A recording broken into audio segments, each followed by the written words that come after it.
Zanim zaczniesz, zatrzymaj się na chwilę. To, co za moment usłyszysz, może zmienić sposób, w jaki patrzysz na rzeczywistość. Jeśli jesteś gotowy, zaczynamy. Wyobraź sobie, że pewnego dnia budzisz się w świecie, w którym historia nie zaczyna się powoli, nie rozkręca się przez tysiące lat. Nie widać mozolnych prób i błędów, po prostu nagle jest. Miasta, świątynie, systemy prawne, zaawansowana matematyka, astronomia, rozbudowana religia i pismo, które nie wygląda jak pierwsze nieporadne gryzmoły człowieka uciekającego przed dzikimi zwierzętami, ale jak dojrzały system służący do zapisu bardzo konkretnych rzeczy. Tak w oficjalnej wersji zaczyna się historia Sumerów. I dzisiaj zadasz sobie razem ze mną pytanie, czy to był początek historii, czy może początek czegoś zupełnie innego? Początek kontroli, początek programowania ludzkości, początek manipulacji. Przenieśmy się na chwilę do Mezopotamii, dzisiejszy Irak. Między rzekami Tygrys i Eufrat żyzna ziemia, którą później nazwą kolebką cywilizacji. Wyobraź to sobie nie jako mapę z podręcznika, ale jako żywy obraz. Upalne powietrze drży nad rozgrzanym piaskiem. W oddali widać coś, co nie pasuje do prymitywnego świata łowców-zbieraczy. Nie są to szałasy, nie są to jaskinie. To miasta Uruk, Ur-Eridu, Lagash, Nippur, kamienne i ceglane mury, ulice, świątynne kompleksy, ziguraty, schodkowe piramidy, które sięgają ku niebu. To czwarte, trzecie tysiąclecie przed naszą erą. W tym samym czasie, gdy w wielu częściach świata ludzie jeszcze żyją bardzo prosto, tutaj nagle pojawia się coś, co bardziej przypomina miniaturową wersję współczesnej cywilizacji. Skąd ten skok? Dlaczego tam? Dlaczego wtedy? Co było przed Sumerami, a czego nie chcą nam pokazać? Oficjalna nauka mówi, przed Sumerami były kultury Ubaid, Samarra, później Uruk. Powolny rozwój rolnictwa, pierwsze wioski, proste narzędzia, prymitywne budowle z gliny. Piękna, logiczna historia. Tylko jest problem. Przeskok, który widzimy w danych archeologicznych, jest nienaturalny. Nagle, w stosunkowo krótkim czasie, pojawia się zorganizowana administracja, gospodarka magazynowa, skomplikowany system miar i wag, skodyfikowane prawo, zaawansowana wiedza astronomiczna, mitologia, która wygląda jakby przyszła już gotowa. Nie widzimy tysięcy lat nieporadnych prób, prototypów, błędów. Widzimy gotowy system. To trochę tak, jakbyś śledził rozwój komputerów i nagle z kamienia na patyku wskakujesz prosto do superkomputera kwantowego, bez całej drogi pośredniej. Czy naprawdę jest możliwe, że wszystko to wyewoluowało organicznie, wyłącznie z lokalnego rozwoju? Czy może ktoś ten system po prostu przyniósł? Pismo to pierwsze narzędzie wolności, czy pierwsze narzędzie zniewolenia? Sumerowie są uznawani za twórców jednego z najstarszych znanych systemów pisma, pisma klinowego. I tu warto się zatrzymać. Bo pismo to nie jest tylko sposób na zapisywanie rzeczy. Pismo to narzędzie do programowania rzeczywistości. Na początku, mówią naukowcy, gliniane tabliczki służyły do prostych zapisów. Ile worków zboża, ile sztuk bydła, ile srebra, kto jest komu dłużny. Brzmi znajomo? To nie epopeje, to nie poezja, to rachunki. Pierwsze pismo na świecie, według oficjalnej wersji, powstaje, aby księgowi świątyni mogli pilnować, kto jest winny zboże, a kto już zapłacił daninę. Czyli na samym początku pisma, u samych jego źródeł stoją dług, kontrola zasobów, władza administracyjna i świątynna. Pomyśl o tym na moment. Czyż nie tak wygląda również nasz współczesny świat? Cyfry, umowy, rekordy, bazy danych, niewidzialne więzy, które trzymają ludzi w systemie. Pismo, coś co mogłoby wyzwalać, staje się najpierw narzędziem kontroli. Ale to jeszcze nie koniec tej historii, bo na tych samych tabliczkach obok rachunków i umów znajdujemy coś jeszcze. Mity, hymny, modlitwy, opowieści o bogach, którzy zstąpili z nieba. I tu zaczyna się to, co oficjalna nauka chętnie nazywa mitologią, a alternatywne podejścia traktują jak raporty z kontaktu.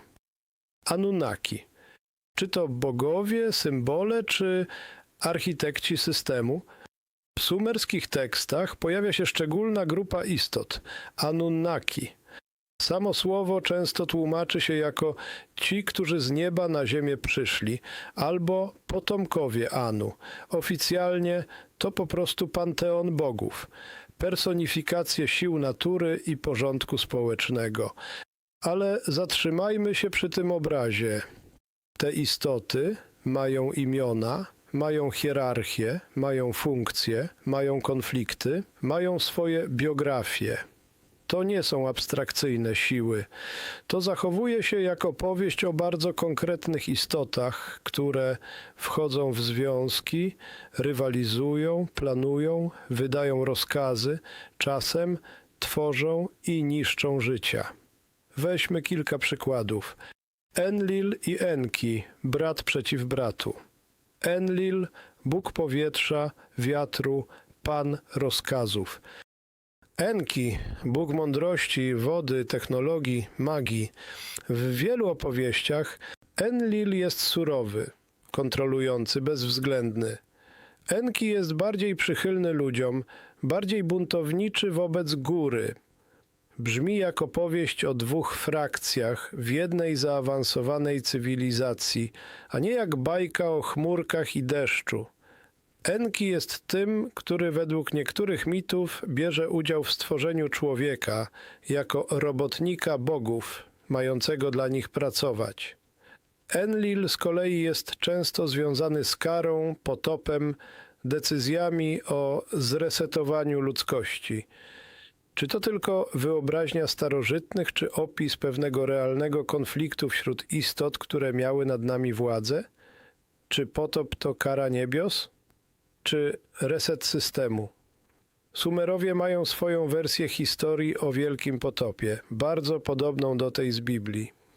Jest bohater Ziusudra, w innych wersjach Atrahasis Utnapishtim, któremu bogowie każą zbudować statek. Nadchodzi potop, reszta ludzkości ginie, on ocalał i dostaje coś w rodzaju przymierza. Dlaczego powodzi? Bo ludzie stali się zbyt hałaśliwi, drażnili bogów, było ich za dużo. Zwróć uwagę, w tej historii nie ma moralności dobra i zła w naszym rozumieniu. Jest raczej kontrola populacji, reset projektu. Czy to nie przypomina trochę narracji, które słyszymy dzisiaj? Jest za dużo ludzi, zasoby są ograniczone, trzeba wprowadzić nowy porządek, trzeba zresetować system. Jak bardzo stare są te pomysły? Czy naprawdę narodziły się dopiero w XX wieku? Czy może są kopiowane z o wiele starszych scenariuszy zapisanych tysiące lat temu? A teraz lista królów Sumeru, kiedy bogowie rządzili jak programiści czasu. Jest jeszcze jeden tekst, który bardzo mocno podważa nasze myślenie o normalnej historii. To tak zwana lista królów sumeryjskich. Na jednej z tabliczek czytamy, że przed Wielkim Potopem panowali królowie, których rządy trwały dziesiątki tysięcy lat. Dopiero po potopie długość życia i panowania drastycznie spada. Jak nauka to tłumaczy? Symbolika, wyolbrzymienie, mitologizacja władców. Ale po co tworzyć aż takie liczby? Dlaczego nie powiedzieć, że ktoś rządził 300 lat, tylko od razu 28 800?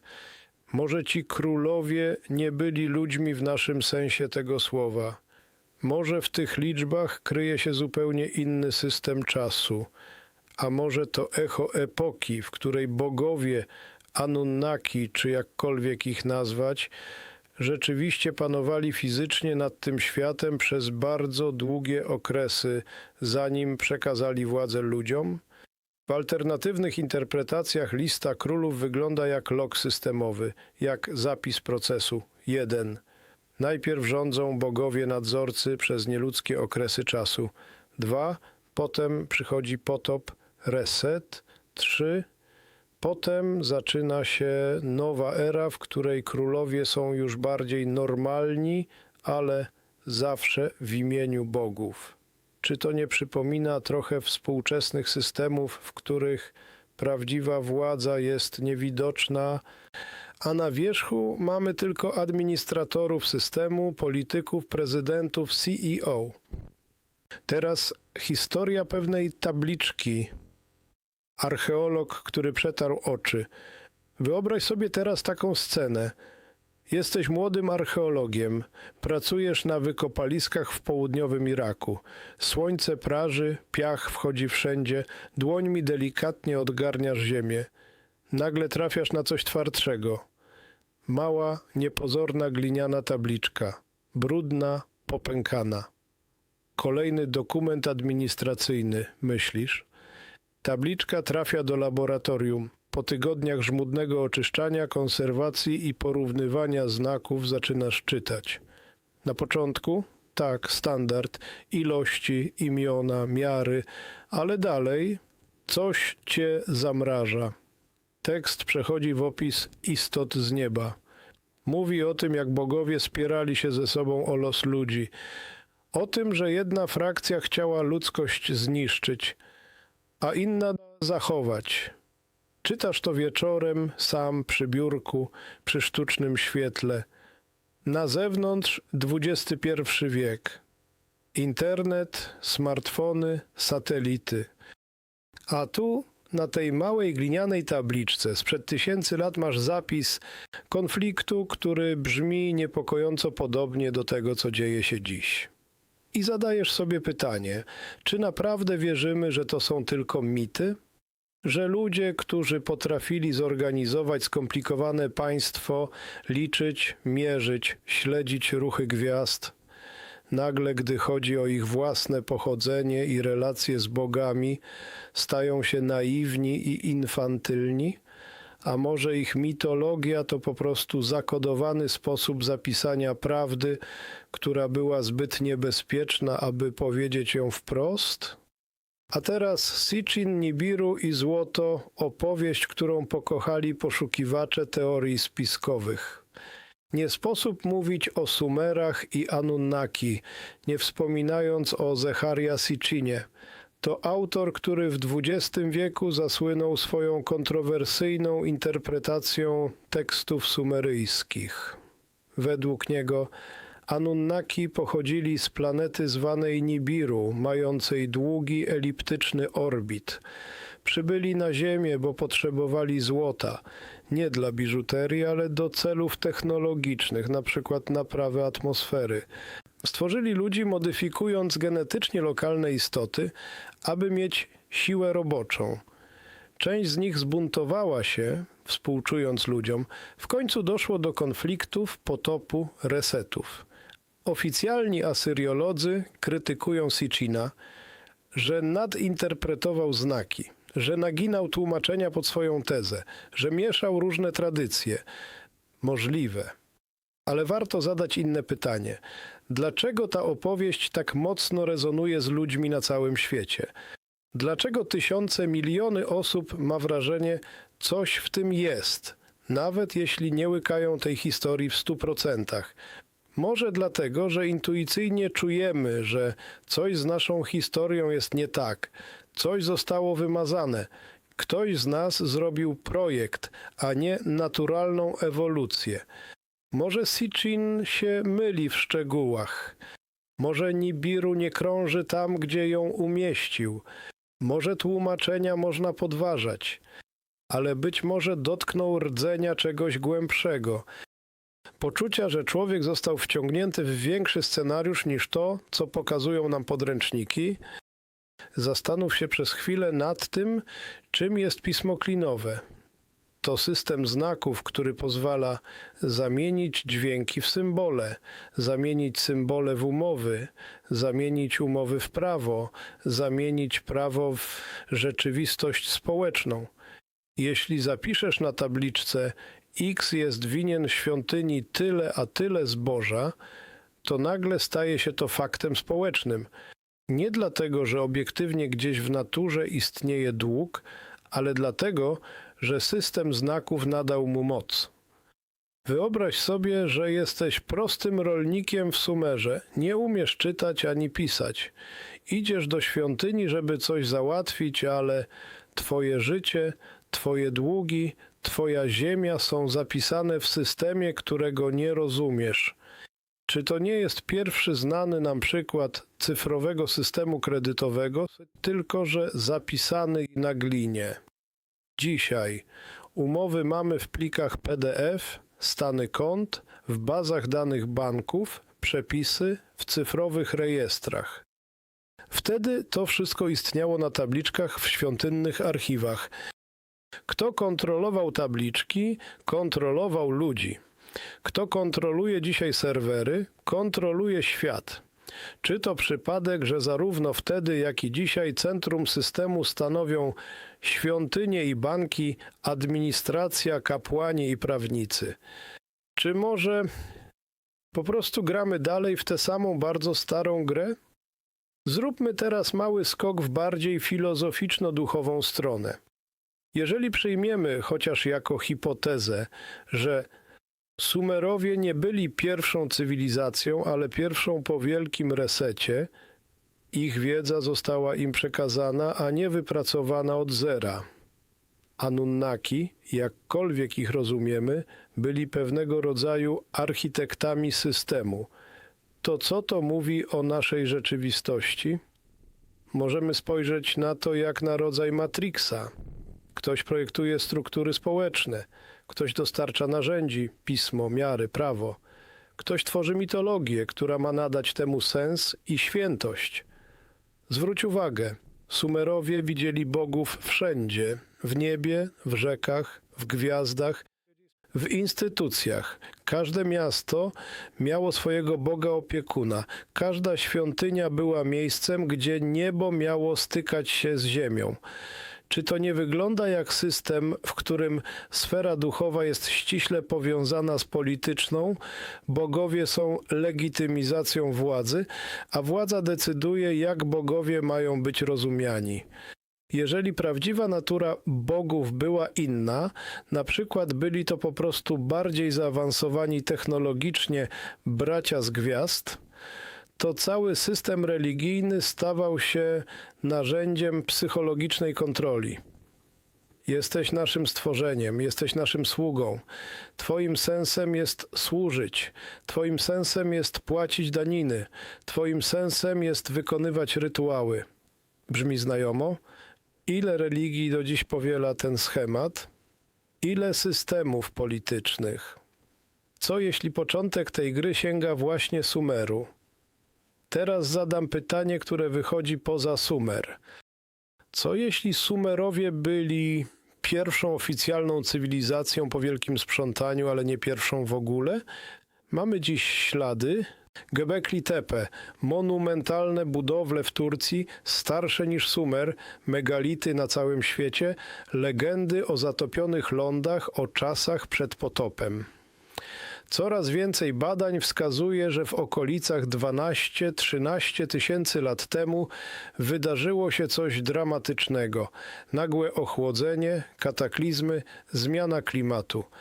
Czy możliwe, że istniały wcześniejsze cywilizacje, zostały zniszczone lub same się zniszczyły, nieliczni ocaleli, a potem po tysiącach lat zaczęto od nowa, tym razem już pod ścisłym nadzorem Anunnaki. W tej wersji Sumerowie byliby nie pionierami, ale produktem nowego porządku po resecie. Człowiek po przejściach, człowiek ogołocony ze swojej wcześniejszej wiedzy dostaje od bogów gotowe struktury, gotową mitologię, gotowe narzędzia i zaczyna wierzyć, że to jest początek wszystkiego, że wcześniej nic nie było, że bez bogów nie byłoby niczego. Czy nie brzmi to jak idealny sposób na przejęcie narracji o rzeczywistości? Jeśli kontrolujesz początek opowieści, kontrolujesz całą opowieść. Wyobraź sobie teraz scenę w dwóch odsłonach. Odsłona pierwsza Uruk około 3000 przed naszą erą. Młody adept kapłańskiej szkoły siedzi w chłodnym pomieszczeniu z glinianą tabliczką na kolanach. Uczy się znaków klinowych. Jego nauczyciel, starszy kapłan, mówi: te znaki są potężne. Kiedy coś nimi zapiszemy, staje się to rzeczywistością. Lud prosty nie rozumie ich mocy. Dlatego my, piszący, stoimy bliżej bogów. Młody adept zadaje pytanie: a czy to, co piszemy o bogach, jest prawdą? Starzec uśmiecha się krzywo.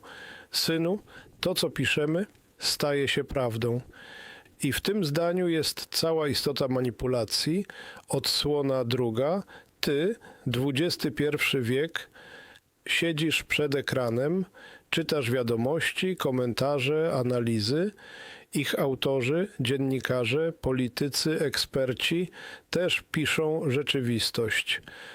To, co zapiszą w systemie, staje się faktem medialnym, staje się oficjalną wersją, staje się historią. Ty, tak jak ów rolnik z Sumeru, który nie znał pisma, często nie masz dostępu do surowych danych. Masz tylko interpretację. Różnica jest taka, że dziś nie są to kliny na glinie, lecz bity w sieciach, ale zasada jest ta sama. Czy cywilizacja sumeryjska była pierwsza? Czy może była tylko pierwszą, której wersji wydarzeń pilnują bardzo sprytni skrybowie? Możemy godzinami rozważać, czy Anunnaki byli kosmitami, istotami międzywymiarowymi czy archetypami, czy Sumerowie skoczyli nagle w rozwoju dzięki zewnętrznej ingerencji, czy Sitchin miał rację, czy się mylił. Ale na końcu pozostaje pytanie, które jest najważniejsze. Co to wszystko mówi o tobie, jeśli jesteś istotą stworzoną do pracy dla bogów? Czy twoim sensem jest służba, czy wyzwolenie? Jesteś częścią projektu. Czy możesz wyjść poza jego ramy? Jesteś zanurzony w historii pisanej przez kogoś innego. Czy możesz zacząć pisać własną? Może prawdziwa manipulacja nie polega na tym, że ktoś kiedyś genetycznie nas modyfikował. Może prawdziwa manipulacja polega na tym, że wmówiono nam, że jesteśmy drobnym elementem wielkiej machiny, sługą bogów, państwa, systemu, pionkiem na planszy, którą ktoś inny zaprojektował. Tymczasem wiele tradycji duchowych, znacznie późniejszych, ale być może sięgających do bardzo starych źródeł, mówi coś dokładnie odwrotnego, że iskra boskości jest w tobie, że nie jesteś własnością żadnych bogów technokratów, że możesz rozpoznać manipulację i wybrać inaczej. Podsumujmy na ten moment. Oficjalna wersja mówi: Sumerowie, pierwsza znana cywilizacja, pismo wynalezione do celów administracyjnych, bogowie, mitologiczne postaci wyjaśniające świat, potop i długa lista królów, symbolika, przesada, literatura. Alternatywna perspektywa pyta: skąd ten nagły skok w rozwoju? Dlaczego pismo od początku wiąże się z długiem i kontrolą? Dlaczego mitologia Sumerów wygląda jak raport z zaawansowanego programu inżynierii społecznej? Dlaczego w prawie każdej późniejszej kulturze powtarzają się echa tej samej historii? Bogowie zstępują z nieba, tworzą lub kształtują ludzi, rządzą nimi przez pewien czas, następuje potop, czyli reset, zaczyna się nowy porządek? Może więc Sumerowie byli początkiem zapisanej historii, ale ten zapis już od startu był selektywny, a więc historia od początku jest narzędziem nie tylko opisu, ale i manipulacji. Czy to oznacza, że mamy wszystko wyrzucić do kosza? Że nic nie jest prawdziwe? Nie. To oznacza coś o wiele ciekawszego. Musimy nauczyć się czytać historię tak, jak czytałby ją haker świadomości. Nie tylko, co tu jest napisane, ale kto to napisał, po co chciał, żebym poczuł, co chciał, żebym zapomniał. Może Sumerowie nie byli tylko ofiarami manipulacji. Może byli także pierwszymi, którzy zapisali ostrzeżenia dla nas w swoich mitach, w swoich listach królów, w swoich opowieściach o bogach, którzy się kłócą o los człowieka. Może w tych tekstach jest zakodowana nie tylko propaganda, ale też bunt, szept. Nie jesteście tylko sługami. Możemy pójść w kilku kierunkach, wejść głębiej w konkretne mity o Enki i Ninhursak, o Gilgameszu, o Inannie, przeanalizować, jak rozprzestrzenia się wzorzec sumeryjski do Babilonu, Asyrii, Biblii, aż do naszych czasów, przyjrzeć się, jak narzędzia kontroli z tamtego okresu, dług, pismo, religia państwowa mają swoje odpowiedniki dzisiaj. Ale jedno jest pewne – jeśli uwierzysz, że historia zaczęła się po prostu od prymitywnego człowieka, który nagle postanowił zbudować miasto, to wchodzisz w gotowy scenariusz. Jeśli natomiast dopuścisz myśl, że ktoś nam tę historię ułożył, ktoś pewne rzeczy wymazał, ktoś inne rzeczy wyolbrzymił, to zaczynasz widzieć pęknięcia w murze. A przez te pęknięcia sączy się coś jeszcze. Poczucie, że jesteś czymś więcej niż tylko produktem cywilizacji. Być może jesteś świadkiem wielkiej gry, współtwórcą nowej historii, istotą, która może spojrzeć nawet na Anunnaki, nawet na bogów i powiedzieć: rozumiem waszą grę, ale ja wybieram własną drogę.